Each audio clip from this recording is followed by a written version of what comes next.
आप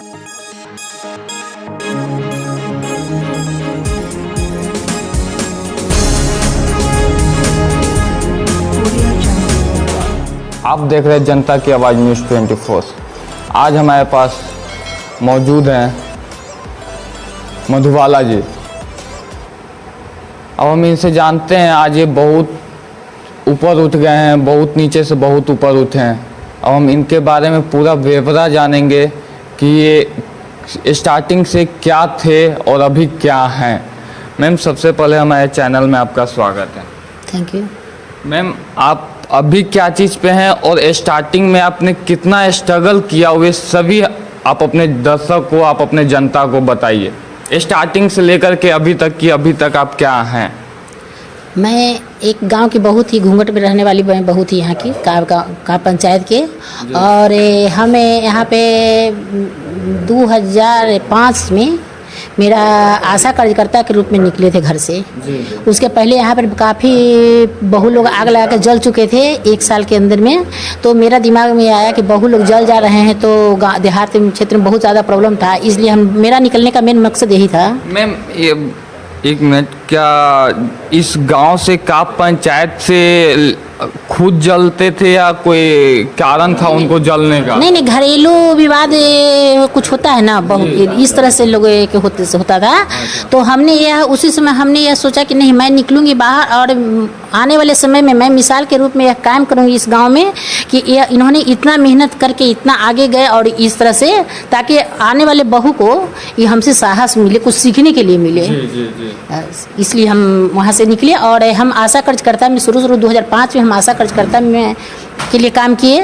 और वहाँ भी हम काफ़ी काम करते थे। जो मेरा मरीज़ मेरे थ्रू हॉस्पिटल में जाता था मेरे द्वारा, उनको हम दवाई उपलब्ध करवाते थे। दवाई हॉस्पिटल में नहीं रहता था तो किसी तरह से प्रयास करके गरीबों के लिए वहाँ पूरा हंगामा करके भी फिर भी दवा उपलब्ध करवाते थे और डिलीवरी करवाते। इस तरह से सब वहाँ भी हम सेवा भाव रखते थे। सब लोग को सेवा होना चाहिए सरकार के द्वारा। उसके बाद हम पार्टी से जुड़े।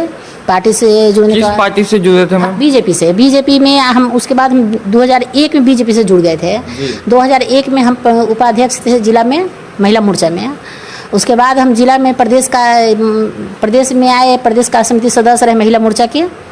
उसके बाद फिर हमें 2009 में हम पैक्स अध्यक्ष बने और 10 साल तक पैक्स के अध्यक्ष में रही। उसके बाद मैं जिला मंत्री बनी, जिला अध्यक्ष, महिला मोर्चा जिला अध्यक्ष पटना ग्रामीण के पद पर का निर्वहन किया। उसके बाद मैं भी सहकारिता प्रकोष्ठ के प्रदेश में दायित्व निभाया और अभी हम क्षेत्रीय प्रभारी महिला मोर्चा भारतीय जनता पार्टी बिहार प्रदेश के हूँ। और स्ट्रगल सेवा भाव से हम पता ही नहीं चला कि कब हम नेता बन गए। मैम, आपने कुछ दिन फैक्स अध्यक्ष भी रहे थे। वे कितने वर्षों तक रहे थे आप? 10 साल तक, 2 टर्म में फैक्स अध्यक्ष रहा। तो उस टर्म में आपने जनता के लिए, जहाँ से आप फैक्स अध्यक्ष थे, आम जनता के लिए आपने क्या क्या किए? आम जनता के लिए हमने धान खरीद किए। खाद का जिस समय खाद के लिए हाहाकार था, पूरा बिहार में खाद के लिए हाहाकार था, उसमें हम अपने पंचायत के एक भी किसान को हम बाहर रोड पर नहीं जाने दिए। हम टोटल किसान को अपने यहाँ का उपलब्ध करवाए, खाद को उपलब्ध करवाए। उसके बाद आज तक के लिए रीजन में जितना किसान मेरे यहाँ के हुआ, टोटल का धान हमने खरीदा। टोटल जिसकी शादी है, चाहे पढ़ाई है वगैरह, इस तरह के सब लोग के बारे में चिंता किए। जो पैक्स में जो चीज़ आया वह प्रदेश से मेरे यहाँ ही आया और मेरे यहाँ ही सबसे प्राथमिकता वहाँ पर भी हम काम करने के कारण हमको दिया जाता था। और पदाधिकारी लोग भी मेरा पूरा सहयोग करते थे क्योंकि काम करने वाले थे और मेहनत करते थे जनता के बीच में। इसलिए टोटल 10 साल से हमने काम किया पैक्स के लिए।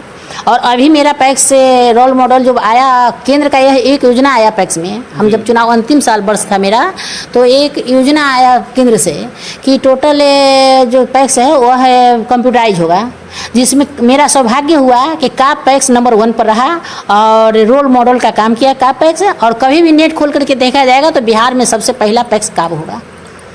मैम, पिछली बार जो फैक्स अध्यक्ष का चुनाव हुआ, आप कितने वोटों से हारे, पराजित हो गए थे? 11 वोट से। हम 11 वोट मात्र 11 वोट से 11 वोट से हारे थे। और वो अभी वोट हमारा अपना वोट से हमारे थे, विशेष कहीं से और वोट नहीं था। हम लोग ओवर कॉन्फिडेंस में थे कि हम चुनाव जीतेंगे, क्योंकि जनता के बीच में काम किए थे और लगता था कि चुनाव हम जीतेंगे। और इसलिए हमको मतलब हम अपनी गलती से कुछ हम कहीं मिस्टेक किए हैं, इसके कारण हम चुनाव हारे थे। नहीं तो जनता भरपूर मेरे साथ था लोग। मान लीजिए तीसरी बार भी आपका बना हुआ ओवर कॉन्फिडेंस होता है ना कि नहीं हम जीत ही जाएंगे। उसके बाद वो इस चलते हम थोड़ा सा हमको हमें लगता है और चुनाव हम जीत हारे नहीं हैं, हम जीते हैं चुनाव, क्योंकि 9 कैंडिडेट मेरे साथ थे और सब लोग का एक ही मुद्दा था, केवल किसी तरह से इनको हराना है। अब 9 लोग एक आदमी की तरह लगे हुए हैं, वो लोग 25 लाख 30 लाख लेकर के बैठे हुए हैं कि उनको हराना है। तो मेरी चुनाव हार नहीं हुई है, हम तो सोचते कि मेरा चुनाव में जीते हैं हम। 11 वोट प्लस में इतना सारा 9 कैंडिडेट लगा हुआ है ना, 9 लोग का उद्देश्य केवल हराना, उनको अपना चुनाव जीतना नहीं है और इनको हराना, ये मेरा का उद्देश्य था। तो 9 लोग इतना प्रयास रात दिन कर रहे थे और उसमें हम थे 11 वोट से हारे थे, तो कोई मायने नहीं रखता है। लेकिन फिर भी जनता के आज भी लोग के अफसोस है, सब लोग को, जनता को मेरे यहाँ की नहीं, हम मैंने गलत हुआ है, हम लोग को नहीं कर होना चाहिए था, कभी किसी के कोई प्रॉब्लम हुआ नहीं। और आज तक 10 साल में सबसे बड़ी उपलब्धि थी कि कभी हम जनता के बीच में गए तो किसी से हमको कुछ मतलब इस तरह से नहीं सुनना पड़ा कि मेरे शिकायत हमको कोई नहीं किया। और आज तक 1 रुपया भी मेरे यहाँ किसी किसान का नहीं रहा।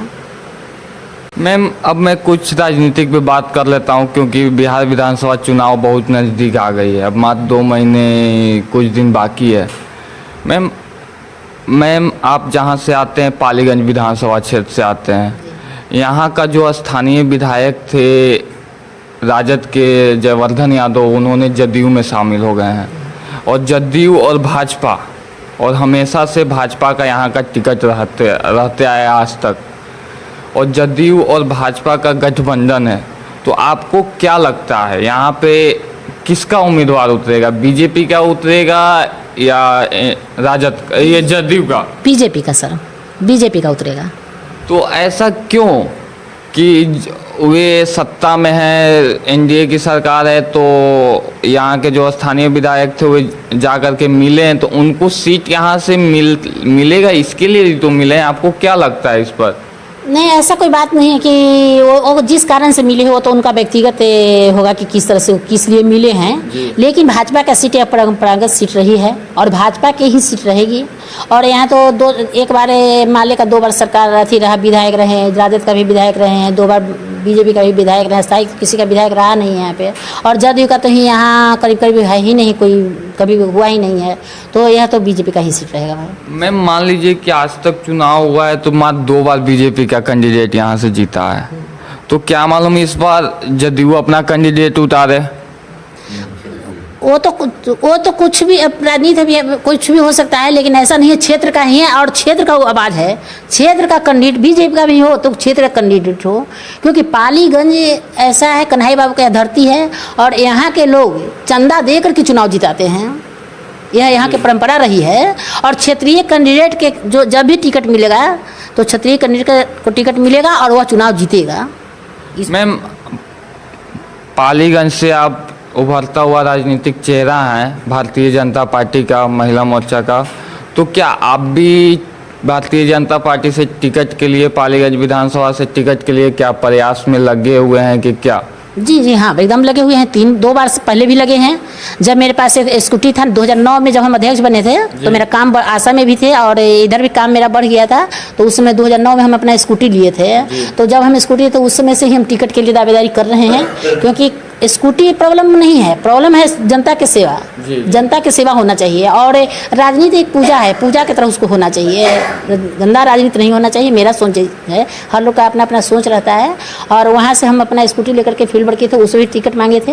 दूसरा बार भी फिर हम टिकट मांगे थे। पिछला बार जब विधानसभा को टिकट मिला था तो दूसरा बार भी हमको लोग आश्वासन दिए थे। सब लोग गिराजदार से भी भेंट हुआ था, चौबे जी से भेंट हुआ था, गडकरी जी से भी हम भेंट किए थे 2 बार, सब लोग, अमित शाह जी से भेंट हुआ था। सब लोग कहा था कि नहीं इस बार अगला बार आपको टिकट दिया जाएगा और हम यह पर अथी करेंगे कि नहीं, पालीगंज हमको मिलेगा। यह मेरा पूरा भरोसा है पालीगंज पर। मैम जब राम जन्म शर्मा का जब टिकट मिला था उसमें आपसे ये सब बात बोला गया था कि उषा जी के समय? नहीं, राम जन्म शर्मा के टाइम में बोला गया था।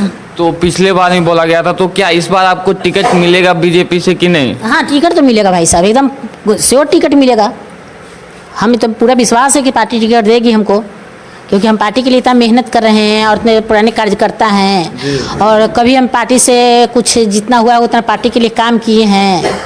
तो उम्मीद तो है कि पार्टी टिकट देगी, उम्मीद नहीं भरोसा है, पूरा भरोसा है हमको कि पार्टी टिकट देगी हमको। मैम आप बोल रहे हैं कि पार्टी के लिए बहुत कुछ किया, जैसे कि आप कुछ बता सकते हैं कि हाँ मैंने ये काम पार्टी के लिए किया है? जब भी रैली हुआ, कहीं रैली हुआ तो जितनी गाड़ी की व्यवस्था हमको बताया गया उतनी गाड़ी की व्यवस्था हम किए।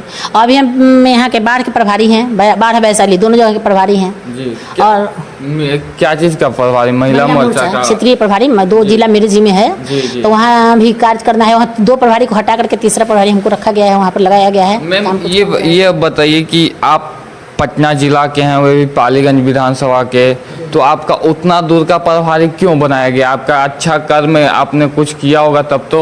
हम मेहनत मेरा देख करके हम कहीं जो काम में लग जाते हैं वो काम को हम एकदम सोच लेते कि नहीं ये करना है हमको। मेरा एक प्रॉब्लम है कि जब हमको आपका भी कोई काम हम ले लेंगे कि हमको ये काम करना है तो हमको रात की नींद नहीं आता है, हम सपना में भी वही बात सोचते हैं कि मतलब हमको ये काम करना है। कल सब लोग हमको बताता है कि इतना सीरियस होकर राजनीति नहीं होता है, इतना सीरियस होकर लोगों का काम नहीं होता है, थोड़ा सा रिलैक्स होकर काम करिए, लेकिन हमको पता नहीं होता है। जब तक हम काम नहीं कर लेते हैं तब तक हमको चैन नहीं आता है, मेरा ये प्रॉब्लम है।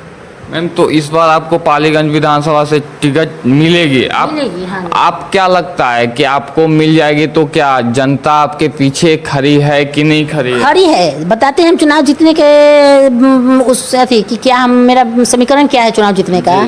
हम आशा 2005 से आशा के कार्यकर्ता रहे, तो आशा कार्यकर्ता के लिए भी हम हर समय लड़ाई लड़ते रहे और आज भी कहीं का आशा कार्यकर्ता लोग मिलते हैं तो कहते हैं कि दीदी आप चले गए तो कोई हम लोग के लिए पीछे बोलने वाला भी नहीं है। थोड़ा सा भी हम काम थोड़ा सा कम किए हुए हैं आशा में, पहले ज़्यादा करते थे काम बढ़ जाने के कारण, लेकिन वहाँ भी है। और आशा लोग दोनों जगह मिला करके करीब 1000 के करीब आशा है पूरा पालीगंज विधानसभा में।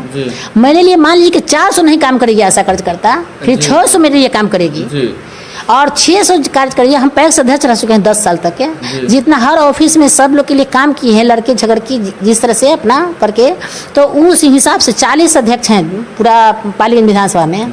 तो मेरे लिए 15 नहीं भी काम करेंगे, फिर भी 25 अध्यक्ष हैं वो मेरे लिए काम करेंगे। और प्लस में मेरा पार्टी के कार्यकर्ता और हर वर्ग में जो जिसका हर वर्ग से वोट आ गया वो चुनाव जीत गया और मेरा हर वर्ग में वोट है, समझना। तो चाहे किसी भी कास्ट का हो, हम हर कास्ट के लिए काम किए हैं ना। बड़े लोग के लिए तो सब लोग काम करता है, लेकिन छोटा जो जमीन पर उसके लिए काम करना तो ज़्यादा संतुष्टि होता है, हमको इसी काम करके संतुष्टि होता है अंदर से। मैम आज तक भारतीय जनता पार्टी ने क्षेत्रीय उम्मीदवार क्यों नहीं उतारा? किन कारणों से? पालीगंज में क्या ऐसा चेहरा नहीं है? पालीगंज विधानसभा में इतना बड़ा विधानसभा है जो कि भारतीय जनता पार्टी कोई क्षेत्रीय चेहरा उतार सके, ऐसा क्यों आज तक क्यों नहीं उतारा? उसका कारण कुछ है जिसके कारण लोग नहीं, हर कोई की नज़र पालीगंज पर रहता है और बाहरी लोग के, और पालीगंज के लोग चुनाव के बाद कोई पालीगंज में देखने नहीं आता है और पालीगंज के कार्यकर्ता को लोग नहीं चाहता है बाहर के लोग कि किसी तरह आगे बढ़ें, उनको चाहता नाम भी नहीं लेते हैं। और जो पालीगंज के मधुबाला जी हैं तो वो लोग नाम भी नहीं लेना चाहेंगे कि मधुबाला जी का संबोधन, मधुबाला जी के नाम लेंगे तो मधुबाला जी के लोग जान जाएगा, इस चलते लोग नाम भी नहीं लेना चाहते हैं और चाहते ही नहीं है। पालीगंज के नेता को लोग चाहते हैं कि यही दबा देवे, नहीं तो पालीगंज में ऐसा नहीं कि कोई, पालीगंज में बहुत अच्छे अच्छे लोग हैं और किसी कार्यकर्ता को, लेकिन पालीगंज के टिकट इस बार होगा। आपके कहने का भी मतलब कि पालीगंज में इस बार क्षेत्रीय ही मिलेगा, चाहे आपको मिले या किसी और किसी को, कार्यकर्ता को मिले, लेकिन कार्यकर्ता को मिलना चाहिए। और हम भी इसमें दावेदारी में हैं और हम प्रयास करेंगे, 2 बार से दावेदारी में है, सब लोग कहा है कि टिकट देंगे आपको, इसलिए हम RSS प्रथम वर्ष भी किए हैं। हमारे हस्बैंड, हमारे राजनीतिक गुरु हमारे हस्बैंड रहे हैं और वह 3य बार प्रशिक्षित हैं RSS से और बराबर संघ के कार्य में लगे रहते हैं, जितना बनता है हम लोग से उतना करते रहते हैं और मेरा मार्गदर्शन में वही करते हैं और इसलिए हमको पूरा भरोसा है कि पार्टी टिकट देगी, काम को टिकट देगी। और जो काम को टिकट देगी तो पालीगंज क्षेत्र की जनता को टिकट जरूर मिलेगा। जी। एक लास्ट क्वेश्चन है आपसे कि विधानसभा चुनाव आप खड़ा होंगे भारतीय जनता पार्टी से, मान लीजिए सीट आपका विजयी हो जाता है, तो आप आम जनता और गरीब किसानों के लिए क्या करेंगे?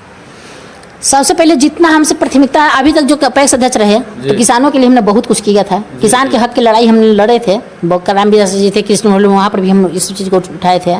और एक बात और है, मेरा गांव जो है 7,000 वोट मेरे गांव में है और मेरा गांव जो है सो पालीगंज विधानसभा को तय करता है मेरा गांव।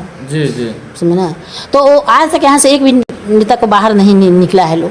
तो मेरा लक्ष्य ये भी कि हम लोग यहाँ पालीगंज से हमको होगा और गरीबों के लिए, जो भी गरीब के लिए है। और जो मोदी जी भाई देखिए होता क्या है कि मोदी जी की सरकार के बहुत सारे स्कीम आता है ब्लॉक में। जी जी। और हम लोग का भी प्रयास, जनता का भी प्रयास ये बनता है, फर्ज बनता है कि उस चीज़ को अगर जो आता है तो कोई नहीं देना चाहता है, चाहे कमीशन लेता है, चाहे घूस लेता है, तो उन लोग का भी फर्ज बनता है कि उस लड़ाई को हम लड़े। हर नेता का फर्ज बनता है कि उस चीज़ को जाकर के वहाँ लड़े। अगर जो आप नहीं लीजिएगा तो कोई देने वाला नहीं है, तो वो दिलवाने वाला भी काम हम करेंगे। और स्वास्थ्य में भी हम काम किए हैं बहुत सारा। हम बताए ही दिया आपको कि 5 साल से 2005 से हम स्वास्थ्य विभाग में काम कर रहे हैं और अभी भी मतलब कर रहे हैं। तो जनता के लिए जितना हमसे होगा उतना गरीबों की मदद करेंगे हम। हमको पता नहीं क्या मेरे अंदर से ही ऐसा होता है कि किसी को रोड पर भी देखते हैं ना, लाचार देखते हैं, तो उसका भी मदद करने के मतलब हम अंदर से हो जाता है कि हमने उसका मदद करके ही आगे जाए। मैम एक सवाल और मन में आ रहा है कि कुछ दिन पहले हमारे माननीय जो बिहार के राजा हैं मुख्यमंत्री नीतीश कुमार जी ने, उन्होंने कुछ दिन पहले ऐलान किए हैं जो हरिजन पे ST जो हैं दलित परिवार के हैं कि मर्डर हो जाने पे या मौत हो जाने पे उनको सरकारी नौकरी दी जाएगी। और उनको जीते जीते क्यों नहीं वे नौकरी दे पा रहे हैं और वे मृत्यु होने के बाद उनके परिजन को, परिवार को क्यों नौकरी दे रहे हैं? आपकी सरकार बीजेपी उनके साथ गठबंधन में है, बीजेपी इस पे कदम क्यों नहीं उठाई कि हाँ ये आप गलत कर रहे हैं? ये तो एक तरह से गलत हुए अपराध बढ़ाना चाह रहे हैं कि मान लीजिए कि मर्डर होता है, आप बेटा ही अपने बाप को मार देगा नौकरी के लिए आने वाला दिन में। तो बीजेपी भी सरकार में ऐसा क्यों नहीं इस पे ऑब्जेक्शन लगाया बीजेपी ने? आपकी पार्टी ऑब्जेक्शन अभी तक क्यों नहीं लगाया है? क्या ये केवल राजनीति के लिए ये कदम उठाए नीतीश जी की? क्या ये तो राजनीतिक कदम ही है। और वो लोग नहीं बोले हो तो केंद्र ऊपर के हमारे शीर्ष नेतृत्व लोग के समझ में है कि नहीं बोले हैं। लेकिन मेरा सोच है कि जब आप भगवान से अगर जो हमको टिकट मिल जाता है और विधायक बन जाते हैं तो इसके विरोध में हम जरूर उठाएंगे। समझे ना। जो कानून सबके लिए बराबर होना चाहिए, चाहे वो छोटा हो चाहे बड़ा हो, चाहे किसी कास्ट का राजनीति कभी नहीं होना चाहिए। जात की नहीं, जमात की राजनीति होती है और जमात की ही राजनीति होनी चाहिए और जमात की राजनीति लेकर के हम चलेंगे। यह हमारा वादा है सब लोग से। और अगर जो हम विधानसभा बाई आप लोग के अति सहयोग से पहुंच जाते हैं तो इस चीज को हम जरूर वहां पर उठाएंगे कि सब लोग जमात की राजनीति। मैम एक मिनट, आप विधायक बनेंगे तब क्यों? अभी आप महिला मोर्चा के अध्यक्ष हैं, प्रभारी हैं, तो अभी क्यों नहीं आप आवाज उठा सकते? अभी भी आवाज उठा रहे हैं ना। अभी भी ये गलत हो रहा है तो गलत बोल रहे हैं भाई साहब। गलत है तो गलत है। मेरे लिए मेरा एक सिद्धांत है, अपना सिद्धांत की राजनीति करते हैं। विधायक बने या न बने वो तो बात की विषय है, लेकिन सिद्धांत की राजनीति होनी चाहिए। यह गलत हुआ है, ST एक्ट भी आया हुआ गलत हुआ है कि किसी एक के लिए मान लीजिए कि किसी के, अब हम किसान लोग खेत में जाता है, खेत में किसी के बकरी चढ़ गया और वो बकरी चढ़ने के चलते जाकर के वो केस कर देगा तो ST एक्ट में चल जाएगा, तो प्रॉब्लम होगा लोगों को। तो इसकी जांच करवाई जाए और तब इस पर केस किया जाए ना। हर लोग के लिए न्याय बराबर है, कानून किसी के लिए अलग नहीं है, सब लोग के लिए कानून बराबर है। और आप दे दे उसको नौकरी दे दीजिएगा, ऐसे तो मरने के बाद नौकरी देते हैं और जिंदा में उसको नौकरी नहीं देते। जिंदा में भूखे भूखे रहेगा। तो गरीबी के आधार पर होना चाहिए, गरीबी के आधार पर आप नौकरी दीजिए और हर कोई की नौकरी दीजिए, हर वर्ग के लोग। आज युवा जरूर है लेकिन इसका सुधार होगा। मोदी जी बने हैं प्रधानमंत्री और ये धीरे धीरे सब चीज़ सुधार होगा। मैम लेकिन यहाँ पे जो बिहार में जो सरकार है ये आपकी भी गठबंधन में, लेकिन इस क्वेश्चन पे सवाल नहीं है। आप जैसे जो मैंने क्वेश्चन किया कि आपके पार्टी से क्यों नहीं आवाज, ये तो आप अपने बोले कि हम आवाज उठाएंगे, लेकिन आपकी पार्टी क्यों नहीं आवाज उठा रही? क्या नीतीश सरकार से दबी हुई है भारतीय जनता पार्टी? इसका मूल कारण क्या है आवाज नहीं उठाने का? नहीं, दबी हुई नहीं है, ये तो मैं कन्फर्म हूँ कि दबी हुई नहीं है, दबी हुई नहीं है। लेकिन ये पेपर में पढ़े आ रहा है, खुद कल के परसों के पेपर में आप देखे होंगे कि लिखा हुआ है कि अपनी बात कह करके नीतीश कुमार बुरी फंस गए हैं। पेपर में आया था, आप लोग मीडिया प्रेस वाले सब कुछ जान रहे हैं, ऐसा नहीं है कि हमको बतावे की जरूरत पड़ेगा। लेकिन बीजेपी की तरफ से इस पे इतना बड़ा फैसला हुआ है, लेकिन अभी तक कुछ रिपोर्ट नहीं आया बीजेपी के तरफ से, इस पे कोई आवाज नहीं उठाया है अभी तक। नहीं उठेगा, जरूर उठेगा आवाज, ऐसा नहीं कि नहीं मैम जब चुनाव खत्म हो जाएगा तब उठेगा। चुनाव में वो भले चुनाव मुद्दा बना के बोल दिए हैं नीतीश जी ना, नीतीश जी चुनाव मुद्दा बनाए हैं इस चीज को, और सब जनता सब जानती है, ऐसा नहीं कि जनता सब नहीं जानती है। समझना ऐसा वो लोग बताएंगे, शीर्ष नेतृत्व का जरूर इसके बारे में सोच रहे होंगे, और इस पर तो हम कुछ नहीं विशेष कुछ कह पाएंगे। चलिए मैम, बहुत बहुत धन्यवाद हमारे साथ जुड़ने के लिए।